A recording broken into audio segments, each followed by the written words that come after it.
Hello and welcome back to Sailing Toronto. That's right, I used to go sailing. My name's Rick Coleman. I've been sailing a little bit, but not recently. So I'd first like to admit that this video was a long time coming, and I apologise for that. It's a topsy-turvy world out there at the moment. Sharing my time between two countries on either side of the world has always had issues, but COVID-19 has sure messed up with my lifestyle, as it were, as I'm sure it has with the rest of the 99% of which we are a member. I won't go into details too much here, just to say that I went as close to broke as ever in my life, started a job on less than New Zealand's minimum wage, can't fly anywhere, can't ride or drive on Italian roads, all other countries on earth, but just not Italy. It's a technological, bureaucratic thing that they're experts in. But anyway, as a result, I can't get to any sailboats and go sailing. So life is really merda, as they say, in many ways. No time or patience and actual physical limitations on working with computers, therefore video editing as a result of too many years of tapping away on these keyboards. But that's my problem, not yours, so who cares about that? I've got myself a day off today, so I've decided to distract myself with some good times past, going way back into time. Blink, and it will be almost 2 years ago now. Let's see what I can remember, shall we? Well, that's a shame. I wanted to show you something quite special. I've just arrived in Ship's Cove. It's 21:52. So it's 5 to 10. And I've just grabbed the mooring. It was quite difficult to grab. It's a bit of a wind, a bit of a roll. But I did it anyway. And just as I grabbed the mooring buoy, a Hector's dolphin jumped out of the water beside me and swam round and round. There was about 3 of them swimming round and around the boat. I was just going to try and show you, but they welcomed me into the bay.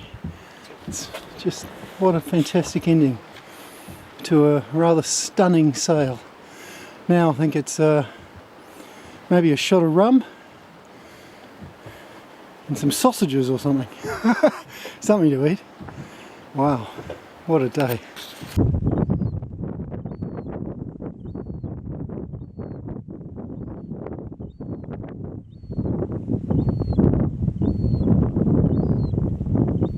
And if you see those waves on the horizon there, sorry it's all a bit wobbly. A little bit worried about how strong that's going to be, right on the edge there.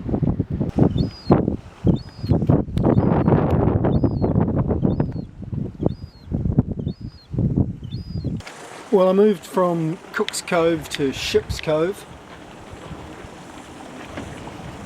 It's his monument over there. The mooring's quite close to the shore. That lapping noise will keep me up. Every now and then some wicked willy wars. The Katabatic winds, there's been some really fierce ones. Really fierce. I'll try and capture one on film. It's whipping up water, and it's what scared those people off over there. They came in and were making a beeline and were thinking about dropping an anchor, and then this Katabatic wind came in and they've pulled out with their tail between their legs, I think.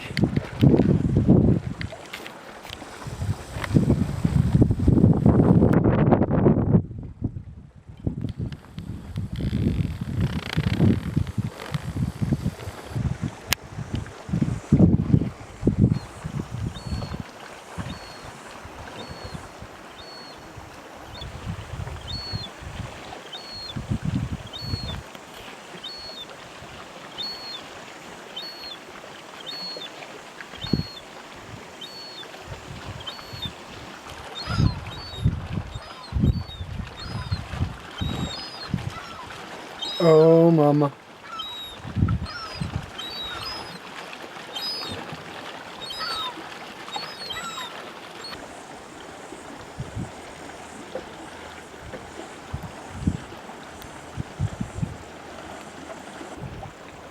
Excellent, they might be giving it another shot. They might be going into that bay where I was last night. It's a goodie, there's a couple of moorings in there.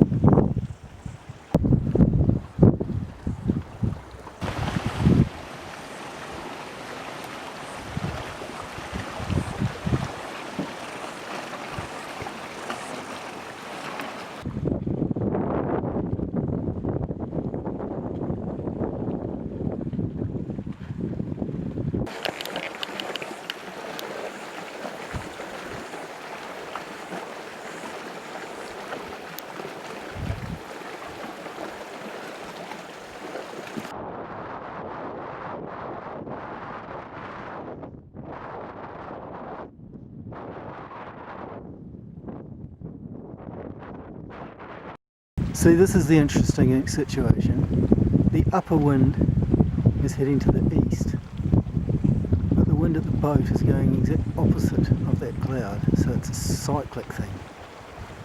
This is why they're quite hazardous.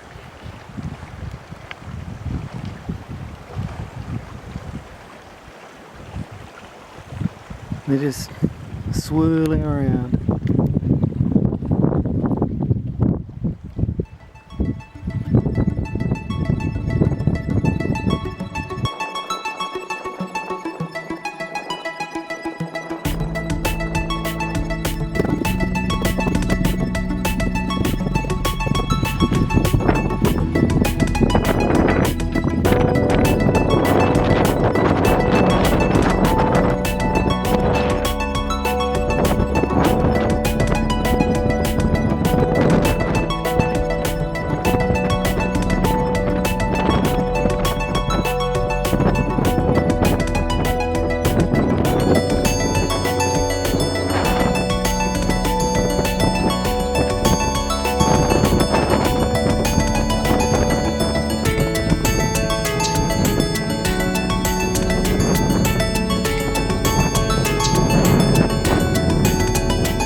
Well, you wouldn't believe how hard it is to catch Katabatic wind on film.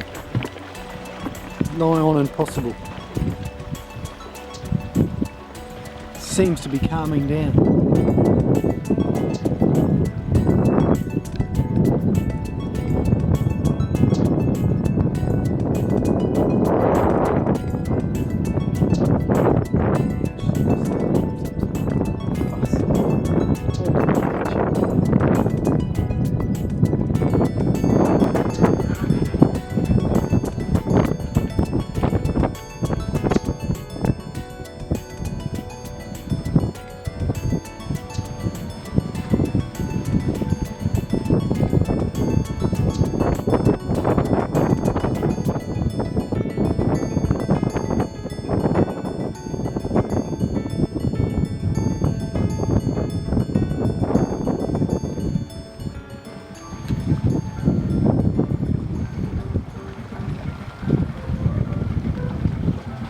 All over in a flash, aren't they?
Top